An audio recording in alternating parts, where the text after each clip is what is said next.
सीख रहे हैं हम लोग सीख रहे हैं क्वेश्चन पूछना, साथ ही साथ सीख रहे हैं क्या क्वेश्चन वर्ड के बारे में। ठीक है, क्वेश्चन पूछने के लिए सबसे पहले आपको बताया गया आप इस्तेमाल करेंगे टाइम वर्ड। क्या इस्तेमाल करेंगे? उसके बाद सब्जेक्ट, उसके बाद एक्शन। बोलिए time word plus subject plus action. तो सबसे पहले अगर आपको क्वेश्चन पूछना है, मेक श्योर करना चाहते हैं, निश्चित करना चाहते हैं कि क्या वह व्यक्ति, सामने वाला व्यक्ति क्या या थर्ड पर्सन उस काम को करता है कि नहीं करता है, किए थे कि नहीं किए थे, कर रहे हैं कि नहीं कर रहे हैं, करेंगे कि नहीं करेंगे, कर चुके हैं कि नहीं कर चुके हैं। तो सबसे पहले आप ले आएंगे टाइम वर्ड। क्या ले आएंगे? फिर से बोलिए। टाइम वर्ड वही जिसको हम पहले हेल्पिंग वर्ड, सहायक क्रिया बोलते थे। उसके बाद आप ले आएंगे सब्जेक्ट। क्या ले आएंगे? उसके बाद आपका रहेगा एक्शन। क्या रहेगा? And it could be any form of action. Action की कोई भी फॉर्म हो सकती है, चाहे फर्स्ट फॉर्म चाहे सेकेंड फॉर्म। ठीक है, और सेकेंड फॉर्म ऐसे नहीं इस्तेमाल होता है। We have got only 3 forms which is used. हमारे पास केवल 3 फॉर्म्स होते हैं जो यूज होते हैं। पहले आपका आता है फर्स्ट। क्या आता है? फर्स्ट फॉर्म इस्तेमाल करते हैं क्वेश्चन पूछने के लिए। और आपका थर्ड फॉर्म आता है and last but not the least, आखिर में आपका आता है फोर्थ फॉर्म, है ना। हम लोग क्वेश्चन पूछने के लिए 3 फॉर्म्स का इस्तेमाल करते हैं, फर्स्ट, थर्ड और फोर्थ, है ना। फर्स्ट फॉर्म ले आएंगे और थर्ड फॉर्म ले आते हैं और आईएनजी की फॉर्म। ठीक है, आइए। और आपको बताया गया कि टाइम वर्ड्स आपका निश्चित होना चाहिए, आपको टाइम वर्ड्स क्लियर होना चाहिए कि कौन सा किसके साथ टाइम वर्ड्स आता है। इस सब्जेक्ट के साथ ये टाइम वर्ड आएगा, इस सब्जेक्ट के साथ ये टाइम वर्ड या हेल्पिंग वर्ब आएगा। ठीक, जैसे प्रेजेंट में आपका है डू डज। क्या है? सिंपल प्रेजेंट में आपका टाइम वर्ड क्या है? Do does. ऐसे सिंपल पास्ट में आपका है डिड। क्या है? ऐसे सिंपल फ्यूचर में आप लगाएंगे विल। क्या लगाएंगे? फिर से बोलिए। जहां तक कॉन्टिन्यूअस की बात है, आप लगाते हैं प्रेजेंट में इज एम आर। क्या लगाते हैं? फिर से बोलिए। आई के साथ एम, यू के साथ आर, ही के साथ इज दैट क्लियर? तो आप ऐसे लगाएंगे। ये मैंने आपको दे दिया, चार्ट दे दिया। प्रेजेंट, पास्ट, फ्यूचर, है ना। प्रेजेंट सिंपल के लिए आप लगाएंगे डू डज, प्रेजेंट कॉन्टिन्यूअस के लिए आप लगाएंगे इज एम आर, और प्रेजेंट परफेक्ट के लिए आपका आता है हैज हैव। बाकी आप देखेंगे किसके साथ कौन आता है। सिंपल पास्ट में आपका डिड आता है, सबके साथ डिड लगाएंगे।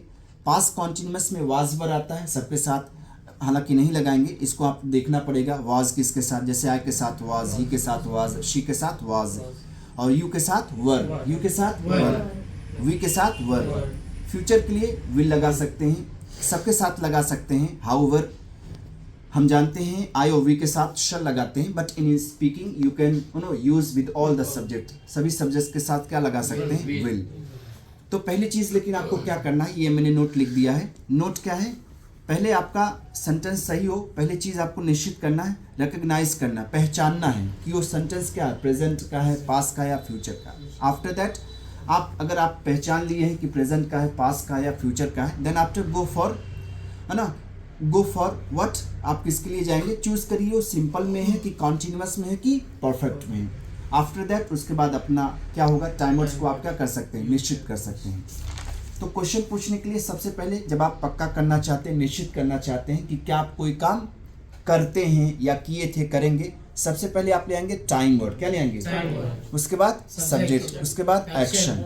एक्शन की मैंने कहा 3 फॉर्म्स इस्तेमाल होती हैं, फर्स्ट, थर्ड और फोर्थ। और सब क्वेश्चन वर्ड वहां पर सब टाइम वर्ड्स का मतलब हिंदी में होगा क्या, हिंदी में होगा क्या। जैसे मैंने एग्जांपल लिया, क्या आप पढ़ाते हैं, सिंपल प्रेजेंट है। क्या पढ़ाते हैं आपका क्या है, सिंपल प्रेजेंट है।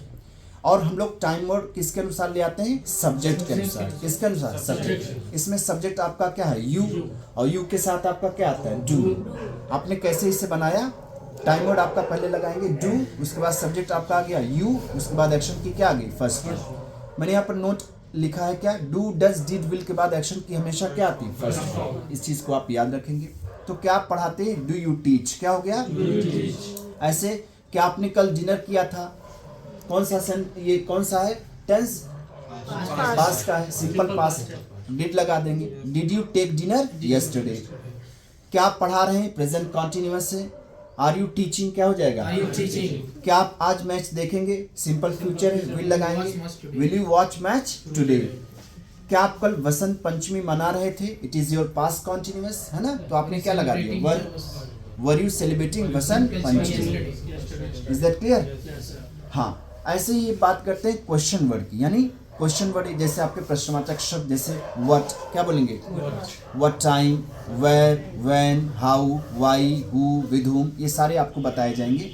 लेकिन इसके लिए आपके पास फॉर्मूला क्या होता है, फॉर्मूला इसका क्या होता है, सबसे पहले ले आएंगे क्वेश्चन वर्ड, क्या ले आएंगे, उसके बाद टाइम वर्ड, उसके बाद सब्जेक्ट, उसके बाद एक्शन।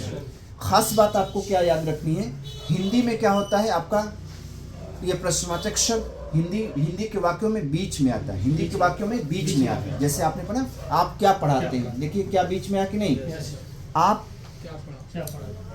कहाँ रहते हैं, एक क्वेश्चन मैंने और लिया, आप कहाँ रहते हैं, देखिए कहाँ बीच में आया कि नहीं, आप क्यों गए थे, बीच में आया कि नहीं, ऐसे ही। लेकिन इसकी इंग्लिश जब आप बनाएंगे तो सबसे पहले आपको प्रायोरिटी किसको देनी पड़ेगी, क्वेश्चन वर्ड, है ना। तो आपके पास नियम क्या है, क्वेश्चन वर्ड बोलिए plus time word plus subject plus action. Is that clear? आपको टाइम वर्ड भी क्लियर हो गया, डू डज कहाँ आएगा, डिड कहाँ आएगा, विल कहाँ आएगा।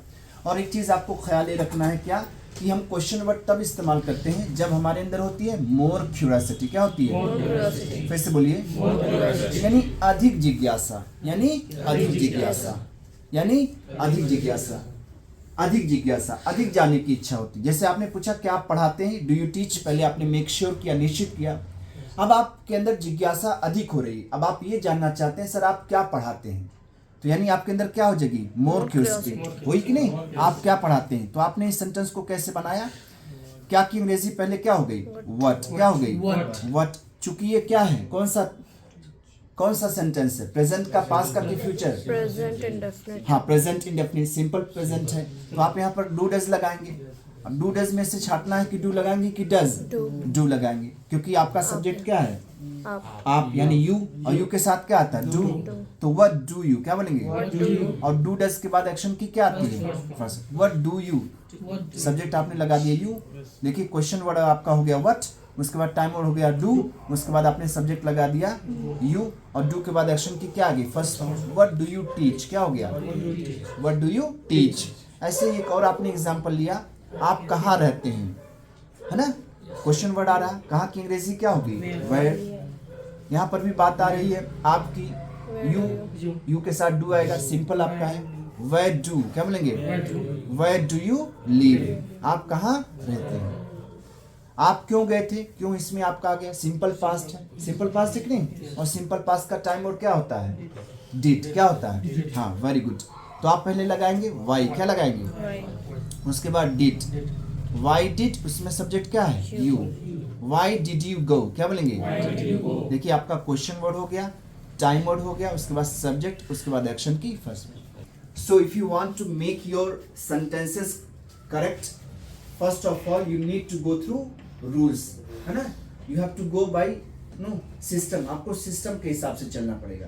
आप सिस्टमेटिक नहीं चलेंगे, चाहे लाइफ में हो चाहे आप सेंटेंसेस के बारे में, ठीक है, आपको सफलता नहीं मिलेगी, आपकी चीजें गड़बड़ हो जाएंगी, राइट। तो अगर आप सही तरीके से अपने लक्ष्य को प्राप्त करना चाहते हैं, सफलता हासिल करना चाहते हैं, तो अपने कार्य को सिस्टमेटिक तरीके से करना पड़ेगा, राइट। अगर आपका सेंटेंस सही हो तो आपको सिस्टमेटिक चलना पड़ेगा, सिस्टमेटिक मींस बाय रूल, है ना, you have to go by rule, आपको रूल के अनुसार चलना पड़ेगा। और रूल क्या है, क्वेश्चन वर्ड के लिए सबसे पहले आप लगाएंगे क्वेश्चन वर्ड, बोलिए ना, उसके बाद उसके बाद सब्जेक्ट, उसके बाद एक्शन। आपने 3 एग्जांपल्स लिए, इज दैट क्लियर। सो जब हमारे अंदर होती है जिज्ञासा तो हम क्वेश्चन पूछते हैं कि आप कोई काम करते हैं, किए थे, करेंगे। लेकिन जब हमारे अंदर क्या होती है, मोर होती है, तब हम किसका इस्तेमाल करते हैं, क्वेश्चन वर्ड, किसका इस्तेमाल करते हैं, इज दैट क्लियर। बाकी आंसर देने के लिए आपके पास है ही ना। मैंने पूछा आप कहाँ रहते हैं, जैसे आपने पूछा सर आप क्या पढ़ाते हैं, व्हाट डू यू टीच, क्या बोलेंगे, फिर से बोलिए, व्हाट डू यू टीच, फिर से बोलिए। तो मैंने कहा मैं इंग्लिश लैंग्वेज पढ़ाता हूँ, पढ़ाता इन द सेंस सिखाता हूँ, हम लोग पढ़ाते नहीं सिखाते हैं, लेकिन चलिए कोई बात नहीं, हम लोग लेकिन जनरली हम लोग बोलते हैं पढ़ाते हैं ना, लेकिन अंग्रेजी भाषा को हम लोग क्या करते हैं, सिखाते हैं, ये पढ़ाने वाली कोई चीज नहीं, राइट। तो मैं अंग्रेजी भाषा सिखाता हूँ, तो सिखाता हूँ आई टीच, क्या बोलेंगे? I teach. टीच का मतलब भी दोनों होता है, पढ़ाना और सीखाना। आई टीच इंग्लिश लैंग्वेज, क्या बोलेंगे? I teach English language. फिर से बोलिए। I teach English language. I teach English language, फिर से बोलिए। I teach English language. I teach English language. Where do you live, आप कहाँ रहते हैं? वेयर डू यू लिव, आप कहाँ रहते हैं? Mister Gaurav, if I ask you where do you live, आप कहाँ रहते हैं? I live in Vikasnagar. I live in Vikasnagar. See, थोड़ा सा आपको यहाँ पर केयरफुल होना है। जैसे छोटे प्लेस के लिए आप लगाएंगे एट, क्या लगाएंगे? और बड़े प्लेस के लिए आप लगाएंगे इन, ठीक है? मुगल सराय आपका बड़ा है, मुगल सराय में ही आपका विकास नगर है, रवि नगर है, कैलाशपुरी है। तो आप क्या करेंगे? छोटे प्लेस को बताने के लिए क्या इस्तेमाल करेंगे? एट, क्या बोलिए? At. लेट अस आस्क, आइए पूछते हैं। So mister Gaurav ji, where do you live, आप कहाँ रहते हैं? I live at Vikasnagar. I live at Vikasnagar. Speak confidently. I live at Vikasnagar. In Mughal Sarai. Mughal Sarai. You can also add it. No, he lives at. बोलिए. He lives at. Third person बोलो. He lives at. He lives at. Vikasnagar. Vikasnagar. In Mughal Sarai. Mughal Sarai.